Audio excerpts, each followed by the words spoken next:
मी, माझी आई, लहान भाऊ आणि वडील असे आमचे छोटे कुटुंब आहे। माझे वडील सरकारी नोकरी करतात। त्यांची सतत बदली होत असते। काही महिन्यांपूर्वी त्यांची बदली उस्मानाबादला झाल्यामुळे आम्ही सगळे उस्मानाबादला शिफ्ट झालो। ही घटना साधारण 3 महिन्यांपूर्वीची। आमच्या इथे फक्त 2च शेजारी आहेत, एक शेख आणि दुसरे चव्हाण। आमचे घर खूप भयान मोकळ्या वातावरणात आहे। शेख यांचा परिवार लहान आहे। दुसरे चव्हाण, त्यांना एक मुलगा आहे, राहुल। तो 22 वर्षांचा, म्हणजे माझ्याच वयाचा आहे। आम्ही जेव्हा नवीन राहायला आलो तेव्हा घरात शिफ्ट व्हायला पाणी आणि लाईटचे कनेक्शन घेऊन द्यायला त्यांनीच मदत केली। माझा चांगला मित्र झाला तो। मी सतत त्याच्या घरी जायचो। त्याचे वडील ड्युटीसाठी बाहेर जायचे तेव्हा तो घरी एकटा असायचा आणि किचनमध्ये एक काकू काम करत असायची। मी जेव्हा पण त्याच्याकडे जायचो तेव्हा त्या काकू फक्त किचनमध्येच दिसायच्या। मी एकदा त्यांना मागून पाणीही पियालो होतो। असे 2 ते 3 दिवस गेले। आम्ही त्याच्या घरी डिश टीव्ही असल्याने टीव्ही पाहायला जात होतो। एके दिवशी मी राहुलला पाणी मागितले। तो बोलला आत्ता आणतो। मी त्याला थांबवलं आणि म्हटलं, तू कशाला जातोयस? काकूंना सांग ना। तो बोलला, कुठल्या काकू? मी दचकून बोललो, अरे तुझी आई आणि कोण? किचनमध्ये रोज पाहतो मी त्यांना काम करताना। तो माझ्याकडे आश्चर्याने बघत होता आणि बोलला, अरे माझी आई तर 4 वर्षांपूर्वी हार्ट अटॅकने वारली आहे। मी तडकन उठलो आणि त्याला बोललो, अरे काय बोलतोयस? वेड लागलंय का तुला? मग ती बाई कोण आहे?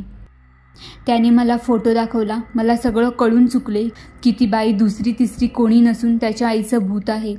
मला माझ्या आजारामुळे काही भीती वाटली नाही, फक्त आश्चर्याने अंगावर काटा आला। मला काही सुधरत नव्हते। राहुलला घरात एकटे सोडून तरी कसं चालेल, म्हणून मी त्याला घरात मेणबत्ती शोधायला सांगितली। त्याने मला एक मेणबत्ती दिली। मी सगळे घर बंद केले। राहुल नको नको म्हणत होता। मी त्याला देवघरात जायला सांगितले। मी मेणबत्ती पेटवली आणि प्रत्येक रूमच्या कोपऱ्यात गेलो। शेवटी किचनमध्ये एका कोपऱ्यात मेणबत्ती झपकन विझली आणि मला अंधुक अंधुक दिसायला लागले। मला त्या बंद खोलीत हवा जाणवत होती, एकदम थंडगार। मी राहुलला हाक मारली।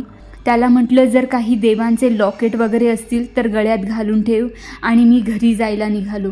राहुल रडवेला झाला। त्याला दरदरून घाम फुटायला लागला। त्याने माझा हात घट्ट धरला, म्हणायला लागला, मला पण घेऊन चल यार, मला आता खूप भीती वाटते। मी त्याला समजावले की अरे तुझी आई आहे, तुला काही करणार नाही। मला हलका हलका हसण्याचा आवाज ऐकू आला आणि तीच थंडगार हवा।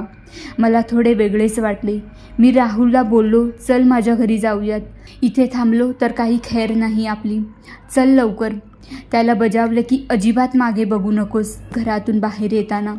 त्याने मला घट्ट पकडले। आम्हाला घरातून निघताना AC सारखी थंड हवा लागत होती ना। आता गुरगुरण्याचा आवाज येत होता। आता मात्र मी त्याला जवळपास ओढतच बाहेर आणले। आम्ही दोघे माझ्या घरी आलो। घरी आल्यावर आई त्याची अवस्था बघून म्हणाली की अरे काय झाले? मी तिला सगळा प्रकार सांगितला। ती तर जाम भडकली आणि मला ओरडायला लागली, काही पण काय बरळतोयस, असलं काही नसतं। मी तिला म्हटले, अगं ह्याची हालत बघ, जरा चेहऱ्यावरचा रंग उडालाय आणि पूर्ण थरथर कापत आहे। आईने त्याच्या मस्तकाला हात लावला तर अक्षरशः त्याचं अंग पोळत होतं। त्याला आम्ही लगेच दवाखान्यात घेऊन गेलो। त्याच्या वडिलांना फोन केला। ते आल्यावर आम्ही त्यांना त्या घटनेबद्दल काहीच सांगितले नाही, फक्त सांगितले की सकाळपासून त्याला ताप आला आहे। मग त्यांनी राहुलला घरी नेले। मीही राहुलच्या सोबत गेलो, पण तो मला सोडायलाच तयार नव्हता। त्याचे वडील विचारत होते की अरे झालंय काय ते तर सांग। मी फक्त एवढंच बोललो की काल आईस्क्रीम खाल्ल्याने घसा दुखत होता आणि कोल्ड झालं होतं, त्यामुळे थोडा ताप आला आहे। त्यांना ते खोटं वाटलं तरी ते गप्प राहिले। त्यांना ड्युटीला परत जायचे होते। ते गेले। मग मी राहुलला टीव्ही लावून दिला। जरा मूवी लागल्याने आमचे एंटरटेनमेंट झाले। घरात उजेड राहावा म्हणून मी प्रत्येक खिडकी दारे उघडली। बाहेर कोणीतरी फकीर बाबा आले होते, भिक्षा मागत होते। राहुल धडपडत त्यांच्याकडे धावला आणि विनवणी करू लागला, आमची मदत करा, प्लीज आमची मदत करा। तो फकीर आश्चर्याने त्यांना बघत होता। मित्र हो, हे असे फकीर किंवा पीर, मौलाना हे सर्व आपल्या बाबतीत सांगू शकतात। काही खास तपस्याद्वारे त्यांनी आपल्यामध्ये असे सामर्थ्य निर्माण केलेले असते। मी त्यांना पाणी दिले। त्यानंतर त्यांनी जे काही सांगितले ते ऐकून माझ्या अंगावर काटा आला। तो मला म्हटला की कल देखा ना तूने उसे, तुझे पता चला है ना वो यहाँ है, इसको बुखार उसी की वजह से आया है है ना? मी फक्त त्यांना अचंबित होऊन पाहत होतो आणि त्याच सुरात मी मान हलवली आणि हो म्हणालो. तसेच तो हेही बोलला की तेरी ये बीमारी तेरे दादा की वजह से है, ना गुस्सा ना दुख होने की, तेरे भगवान है ना, उसने तुझे पत्थर का दिल बना दिया है. आता मीही त्याला विनवणी केली की आमची मदत करा. ते आत आले आणि त्यांनी त्यांच्या मोरपंखाने फक्त दूर केला. मी त्यांना किचनमध्ये घेऊन गेलो तर आम्हा सगळ्यांना थंडगार वारे लागले. त्यांनी तो धूप मोरपंखाने पसरवला आणि ते उर्दू भाषेत काहीतरी मंत्र म्हणत होते. मला काही कळेच ना. थोड्या वेळाने सगळा धूर गेला, पूर्ण किचन रिकामे झाले आणि राहुलने गचकन मागून येऊन त्या फकीर बाबाचा गळा धरला. ते बाबा त्याच्या डोळ्यातनं डोक्यावर पंखाने मारत होते. मी दोघांना दूर केले. त्या बाबांवर मी खूप चिडलो. त्यांनी राहुलकडे बोट केलं तर राहुलच्या तोंडातून रक्त येत होतं आणि डोळे रागाने लालबुंद झाले होते आणि तो रडत होता, गुरगुरत होता. तो फकीर मला म्हणाला, देख तेरे दोस्त को वो लेकर ही जाएगी. मी राहुलला हाका मारल्या. तो बेशुद्ध पडला होता. समोरच्या शेख यांचा मोठा मुलगा शौकत आला. त्याने आज सगळे पाहिले होते. त्याने विचारलं, काय झालं याला, असा का वागतोय हा? मग मी त्याला सगळे सांगितले तर त्यानेही यावर विश्वास ठेवला. कारण तो बोलला की मी एकदा रात्री 2 वाजता बाथरूमला गेलो होतो. खिडकीतून सहज लक्ष गेले तर कोणीतरी बाई घरावर उभी राहून वेगळ्या भयानक आवाजात रडत होती रे. भास असेल म्हणून बाहेर येऊन मी रूमच्या खिडकीतून बघितले तर ती बाई केस मोकळे सोडलेली होती. तिचे डोळे फुल सफेद झाले होते आणि सगळे ओठ फाटून दात बाहेर आलेले होते आणि हसत होती ती. मला पहिले कळेच ना, माझा आवाजच निघेना. कोण आहे ती बाई? मी त्याला बोललो, चव्हाण काकू, राहुलची आई. तो पण घाबरला. फकीर बाबांनी मला एक केस असलेले कातडे दिले. त्यांनी त्याचे 3 तुकडे केले आणि आम्हा तिघांना दिले. राहुलला उठवून मी पाणी पाजले आणि त्याच्या पॉकेटमध्ये तो तुकडा ठेवला. ते बाबा गेले आणि मला जाता जाता बोलले कि सुन बच्चे, कभी कभी प्यार वो चाहे किसी का भी हो, उसे बुराई में बदलते देर नहीं लगती. इसकी माँ का प्यार ही उस रूह में बदल कर इसे ले जाना चाहता है. तो अब तेरे दोस्त के अंदर नहीं घुस पाएगी. आज तू इनके पास ही रहना. मैं तेरे दोस्त के लिए दुआ करूँगा.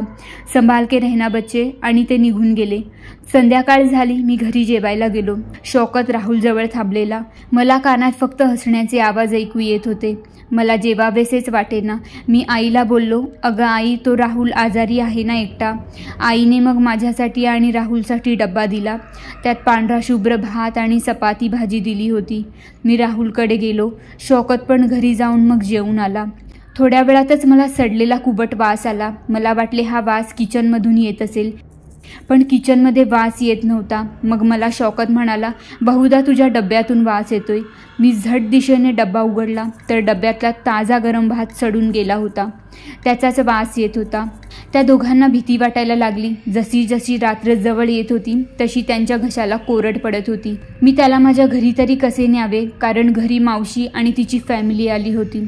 रात्रीचे 8 वाजता आम्ही तो भात बाहेर फेकून दिला आणि राहुलने जेवण करून घेतले. मग आम्ही TV पाहत बसलो होतो. सर्व ठीक होते. मी विचार केला की जरा किचनमध्ये जाऊन यावे. खरं तर तिथे मी मुद्दामूनच गेलो. एका ठिकाणी स्तब्ध उभा राहिलो आणि जरा डोळे झाकले. मला कानात कुजबुजल्याचा आवाज आला. मी डोळे उघडले आणि मी जे पाहिले ते पाहून एखादा धडधाकट माणूस मेलाच असता. माझ्यासमोर काकू भयानकरित्या हसत उभ्या होत्या. त्यांचे हात रक्ताने माखलेले होते.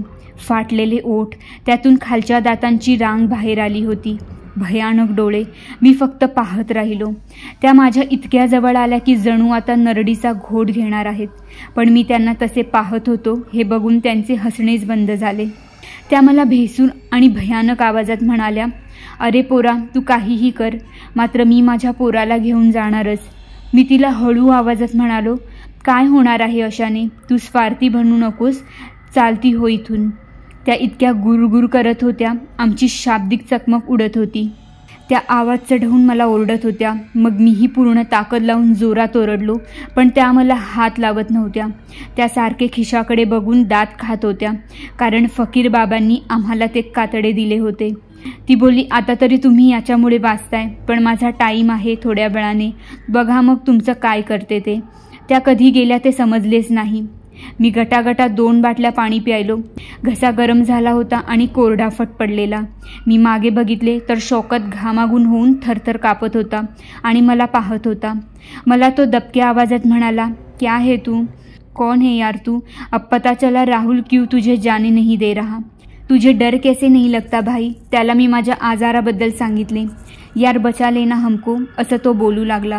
मी त्याला पाणी दिले आणि किचनमधल्या सगळ्या धारदार गोष्टी पेटीत बंद केल्या आणि शौकतच्या घरावर टाकल्या आणि बजावले, घरातली एकही लाईट आता बंद करायची नाही. मग आम्ही राहुलजवळ जाऊन TV पाहू लागलो. थोड्या वेळातच आम्हाला झोपा लागल्या. तेव्हा रात्रीचे 1:30 वाजले होते. त्यानंतर ती रात्र वैऱ्याची होणार होती, यापासून आम्ही अनभिज्ञच होतो. असं म्हणतातच की संकट कधी सांगून येत नाहीत आणि आमच्यासोबत त्या रात्री तसंच काहीतरी होणार होतं याची भनक तर आम्हाला लागलेलीच होती. झोप ही तर उडल्यामध्येच जमा होती. आम्ही झोपलो कसे बसे, पण उघड्या डोळ्यांनीच सारखी इवलूशा हालचालीकडे कोठे एखाद्या कोपऱ्यात पाल वळवळत होती आणि खिडकीतून येणारा करत असलेला आवाज सर्व मनात धाक निर्माण करीत होता. सारखे सारखे मनात तोच विचार होता की आता पुढे काय होणार. या झपाटलेल्या घरात त्या दुष्ट आत्म्याबरोबर आम्ही असे हे तिघे आणि तिघांच्या जीवाला धोका. आता आम्ही तिघांनी एकमेकांना सांभाळावे की स्वतःला. रात्र झाली खरी, आम्ही झोपीही गेलो. खिडकी उघडीच होती. विचार होता आजूबाजूने कोणी एखादा ओळखी पाळखीचा गुजरत असेल तर हाक मारून बोलवावं त्याला मदतीस. शौकत अल्लाहजवळ मनोमन प्रार्थना करीत होता. मी खोलीतील लाईट लावण्यासाठी उठलो व बटनाच्या बोर्डाजवळ गेलो आणि बटन दाबताच एकही बल्ब लागला नाही. लाईट गेली होती. तेव्हा मला वाटले पुन्हा त्या आत्म्यानं काही कहर तर नाही केला. नाही, तसं नाही झाले. खरंच लाईट गेली होती. मी माझ्या अंथरुणात येऊन पडलो. खिडकीतून चंद्राचं थोडंसं कवडस आत येत होतं. तितक्यातच त्या भयान शांततेत टाचणी पडल्याचाही आवाज ऐकू येईल अशा शांततेत एक भयान अशी गोष्ट घडली. आमच्या कानाचे पडदे फाटत मेंदूपर्यंत झणझण करत मुंग्या आणणारी, कान सुन्न करणारी, काळजाचा ठोका चुकवणारी एक जीवघेणी किंकाळी आमच्या तिघांच्या कानी पडली. आम्ही तिघांनी झपझप कानावर हात ठेवले.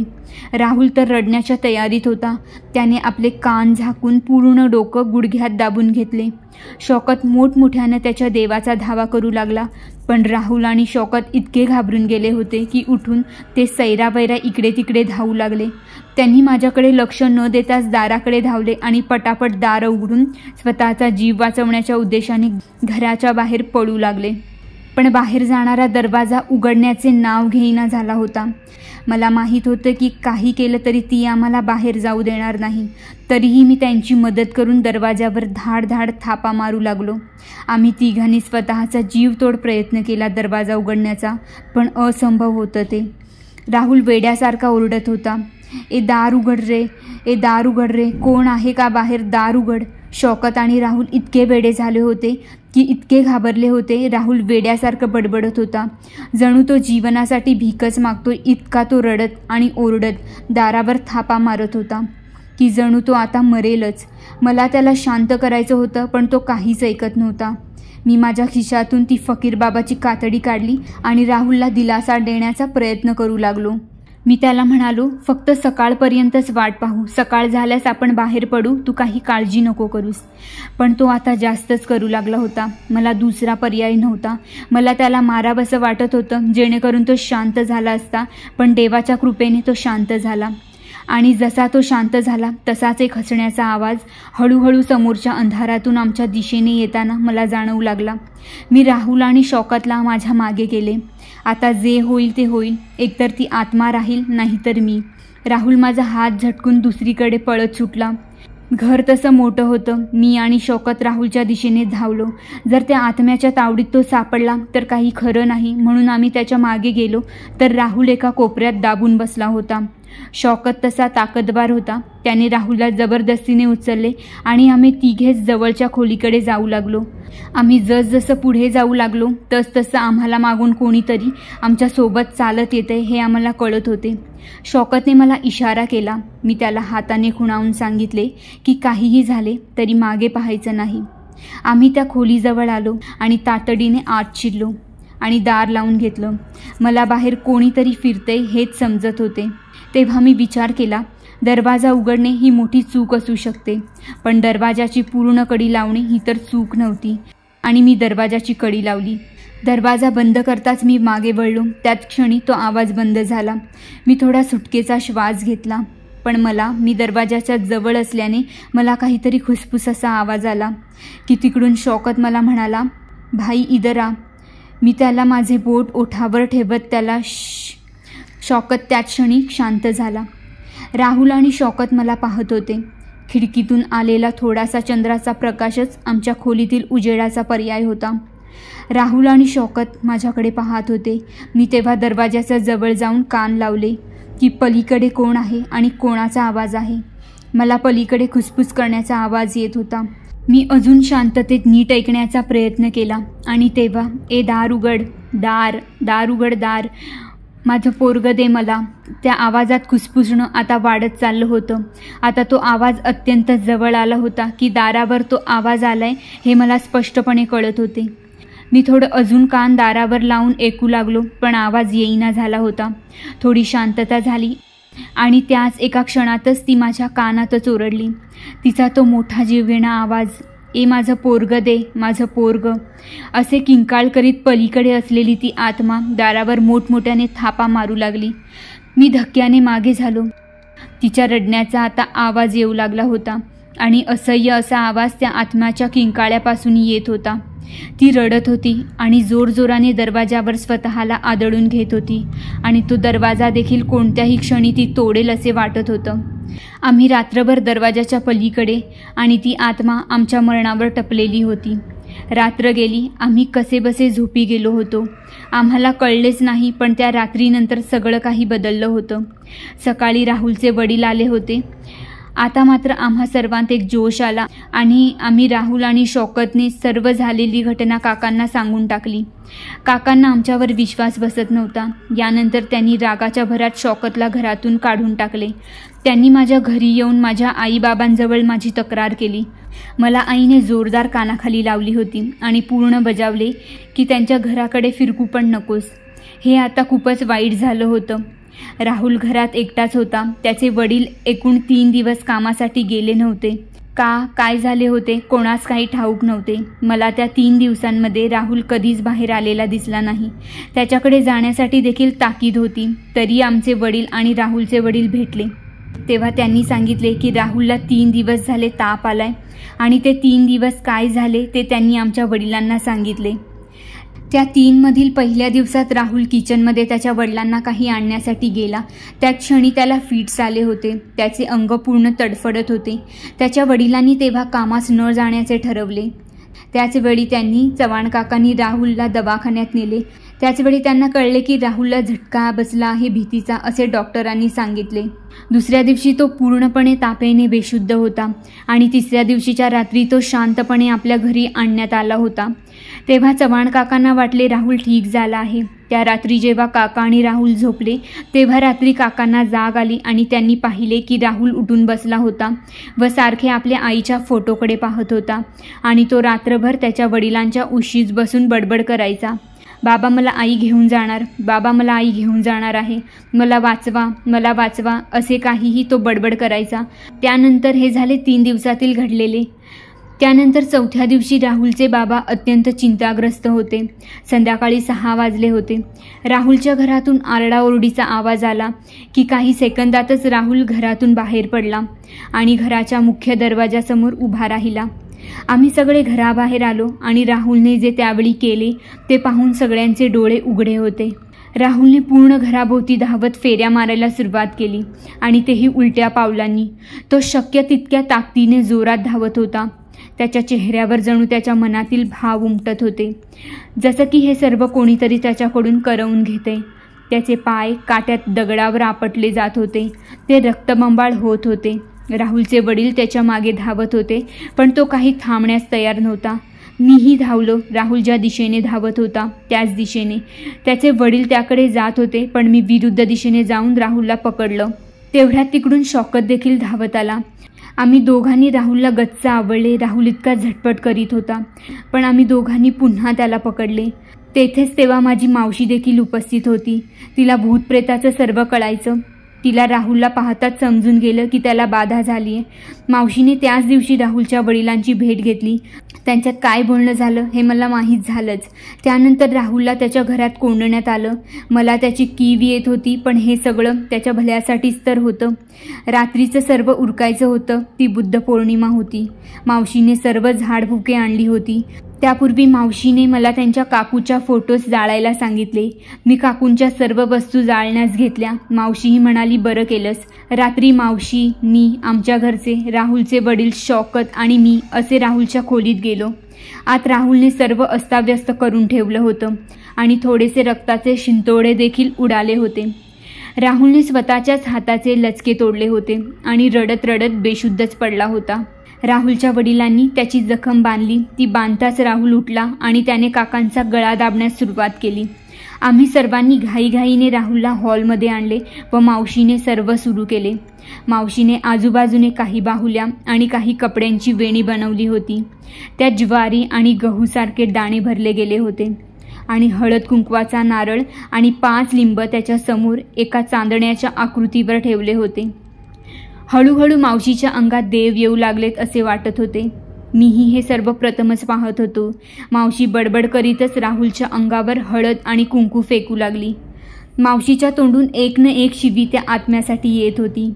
समोर राहुलच्या अंगात त्याची आई भयंकर रीतीने आरडाओरडा करीत होती. राहुल कोणालाच आवरला जात नव्हता. तरीही मावशीचे प्रयत्न चालूच होते. बराच वेळ झाला पण काही फरक पडेना.